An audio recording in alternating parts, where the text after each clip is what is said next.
32 years later, Doom is still a banger. What's the secret to Doom? The Dark Ages success? I hope you've all had a chance to dive into Doom, the Dark Ages, because it's time to talk about why 32 years after the original game dropped, Doom is still an absolute banger.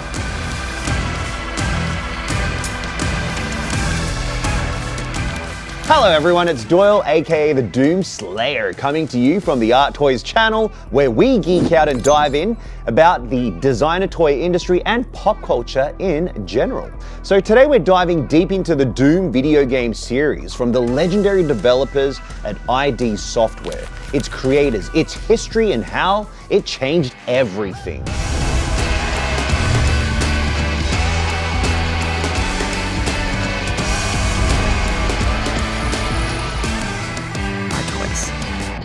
In Doom, you play as a badass Marine, one of the toughest on Earth. You're sent to Mars where a botched experiment rips open a portal to hell. Your mission is to take down hordes of demons and shut that portal down. And that's the gist of this story, and it's been rocking for over 3 decades. As John Carmack, the co-founder of ID Software, famously said, a plot in games is like a plot in adult films. It's expected to be there, but it's not the main event. Doom keeps it lean, pure, heart-pounding action, endless waves of monsters, and battles that never let up. That's the Doom we know and love, but how did it become this iconic?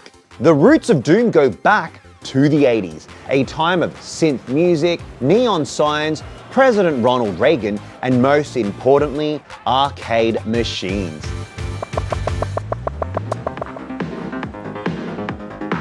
The founders of ID Software, John Romero, John Carmack, and Adrian Carmack, were obsessed with arcades as kids. Romero, by his own admission, spent his childhood glued to arcade cabinets, much to his stepdad's frustration. But that passion laid the foundation for Doom. When Carmack and Romero dreamt up the idea for the game, they knew exactly what they wanted. Something as fast and rhythmic as those arcade classics. That vision shaped the level design, mechanics, and soundtrack. Romero's levels took this to the extreme. Take the first episode where stopping to catch a breath just wasn't an option. Bobby Prince's iconic soundtrack was so electrifying that standing still felt like a crime. The game's lore is woven into the environment, subtle details like a cage full of monsters hinting that the scientists on Mars knew more about the invasion than they let on. No cutscenes, no downtime, just pure adrenaline.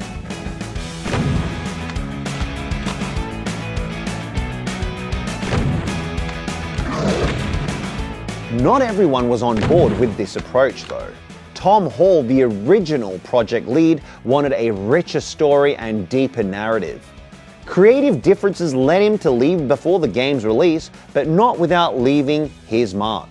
Hall's Doom Bible, a detailed breakdown of the game's setting and lore, became the foundation for every Doom game that followed. Enter Sandy Peterson, who stepped in to put the final touches on the Doom that we know today. Peterson leaned into a darker, more horror-driven vibe. His levels dialed up the tension, giving players just enough breathing room to feel the creeping dread, unlike Romero's relentless action-packed stages. Horror and action, religious demons and sci-fi, futuristic tech, and Victorian aesthetics, Doom thrives on blending all these aesthetics, seemingly incompatible styles into one. Artists Adrian Carmack and Kevin Cloud brought this vision to life, scanning environments and hand sculpting the game's monstrous bestiary out of clay. I mean, it's a kind of designer toy, isn't it? The whole landscape. I mean, Kevin Cloud later admitted he was surprised to see Victorian candelabras on a futuristic space station, but those details gave Doom its unique depth and personality. Depth that still resonates today. When Doom launched, it nearly broke the internet, literally when the internet started. The FTP server at the University of Wisconsin-Madison was so swamped with eager players that it ran out of space. The moment Doom dropped, it became a legend instantly. John Romero became a rock star, even snagging the sports car of his dreams, but both players and developers knew the Doom guy was far from done. What followed was the even bigger Doom 2, Hell on Earth, the slightly less celebrated final Doom, Doom 64, and a wave of spiritual successors we now call boomer shooters, like Painkiller and Serious Sam. Meanwhile, Doom itself took a new turn under Bethesda's wings as its publisher, experimenting with the genre. With new tech enabling more realistic graphics and lighting, Doom 3 leaned hard into survival horror. You crept through dark corridors, always on edge for the next jump scare, with ammo in short supply and standing still often the smartest move. Fans were split on this shift, and the Doom guy took a 12-year hiatus. Aside from Doom RPG, Doom 2 RPG, and the remastered edition of Doom 3. But in 2016, the Doom guy made a triumphant return as the Doom Slayer. The new game brought back the series' high-speed, high-octane roots, now powered by modern graphics. The developers reimagined Doom's core, introducing authentic new mechanics like glory kills. This was perfected in Doom Eternal a few years later with its refined glory kill system, vertical level design, and Mick Gordon's pulse-pounding soundtrack, making Doom a one-of-a-kind experience.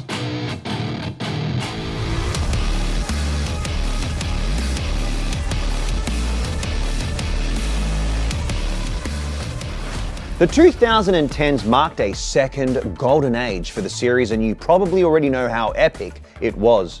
Doom Eternal was so well received that ID Software and Bethesda decided to switch things up again.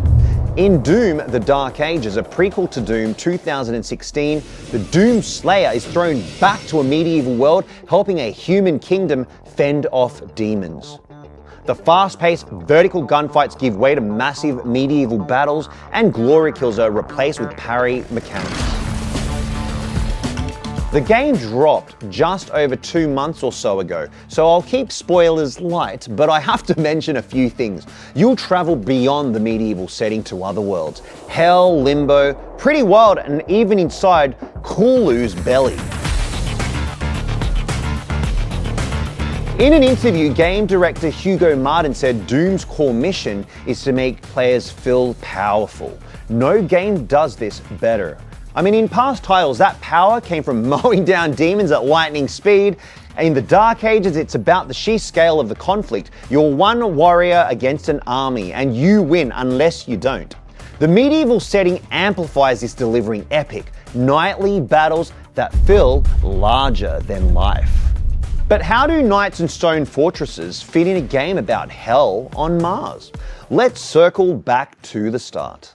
Doom has always thrived on blending clashing styles. The Dark Ages takes this eclecticism to a new heights. The developers call it medieval with a twist. So it's medieval, but it's definitely medieval with a twist. Knights now wield high-tech energy weapons, and the main villain cruises around in a spaceship. Yet the dark gothic fantasy vibe dominates, staying true to Doom's roots while feeling fresh. ID Software absolutely nailed it, and I can't wait to see what they cook up next, because this definitely isn't the last Doom. This is not the last Doom game. Now, let's talk about my favorite topic, collectibles. Like many Bethesda games, Doom is a treasure trove for collectors. In the game, you hunt for figurines of the Doom Slayer in skins like Bronze Guy or Stealth Guy, plus enemies like imps and zombies. You can check them out in two ways: displayed on a shelf in the Doom Slayer's fortress, or as prototypes in a special menu. This screams designer toy potential. I'd love to see Bear Bricks or Labubu rendered in such hyper-realistic graphics. Come on, toy makers, make it happen, I'm waiting. Bethesda also dropped a collectible Doom Guy figure in their official store, described as, "Behold, the super weapon of gods and kings." Isn't it cute? I mean, it sounds pretty epic to me. Standing at 5 inches tall, this mini Slayer is kitted out for battle domination. This figure's design reminds me a little bit of the Funko Pop style, or even the cute toys from Pop Mart, whose aesthetic surprisingly blends with the brutal world of Doom. Just imagine how adorable those slain demons would look as figures. For Dark Ages fan, Beth Setter released a special set with a Doomslayer figure in the game's new armor. So why is Doom still a banger 32 years after the original game dropped? First off, Doom's core concept was a total game changer back in the day, and it still hasn't lost its edge. Second, with every new installment, the creators rethink the concept, finding fresh ways to keep it exciting. Doom keeps throwing challenges at players, but now it's a different kind of challenge. It keeps blending wildly different styles and aesthetics, but with a new twist each time. Doom stays true to its roots whilst evolving constantly, and that's why it's still killing it. And what's your favorite Doom game? Drop it in the comments below, smash that like button and subscribe to the channel because we absolutely adore you guys and the community, and we love how you guys interact with one another, and we find so much fresh information from you guys by your comments. So see you next time with more content. ARTOYS.